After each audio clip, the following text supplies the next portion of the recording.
কুষ্টিয়ায় SSC পরীক্ষা শেষে গড়াই নদীতে গোসল করতে নেমে দুই পরীক্ষার্থীর মৃত্যু হয়েছে। বুধবার দুপুর ৩টার দিকে শহরের হরিপুর ব্রিজ এলাকায় এই ঘটনা ঘটে। সদর উপজেলার হাটশহরীপুর এলাকার সাকিবুল ইসলাম ও শালদহ গ্রামের অপূর্ব ইফতি তাইফ, তারা দুজনই হাটশহরীপুর মাধ্যমিক বিদ্যালয়ের এসএসসি পরীক্ষার্থী ছিলেন।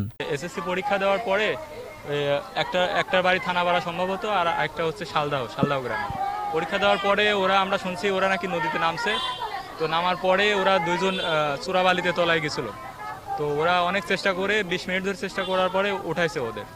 ওঠানোর পরে অস্বাভাবিক অবস্থায় হাসপাতালে নিয়ে আসতেই একজন মারা গেছে আর একজন জীবিত ছিল, হাসপাতাল থেকে মৃত ঘোষণা করছে। পরিবার ও ফায়ার সার্ভিস সূত্র জানায়, পরীক্ষা শেষে তীব্র গরমে নদীতে গোসল করতে নামলে স্রোতে তলিয়ে যায় দুই বন্ধু। তাদের উদ্ধার করতে গিয়ে হাফিজ নামে এক ব্যক্তি অসুস্থ হয়ে পড়েন। তিনি বর্তমানে কুষ্টিয়া জেনারেল হাসপাতালে চিকিৎসাধীন।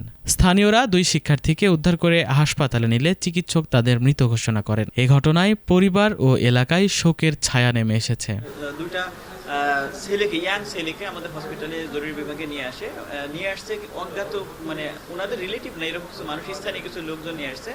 পরে আমরা ওনাকে প্রাথমিকভাবে রোগীকে যাচাই করে দেখছি যে দুইজনই ব্রড ডেথ, মানে পানির মধ্যেই মারা গেছে, মানে মৃত অবস্থা আমাদের কাছে আসছে। ওদের সারা শরীরে বালি লেগেছিল, একজনের নাক মুখ দিয়ে আপনার হচ্ছে ফ্রদি স্পুটা, মানে ফ্রদ মানে হচ্ছে ফেনা বেরোচ্ছিল, সাথে লাল রক্ত বেরোচ্ছিল। তো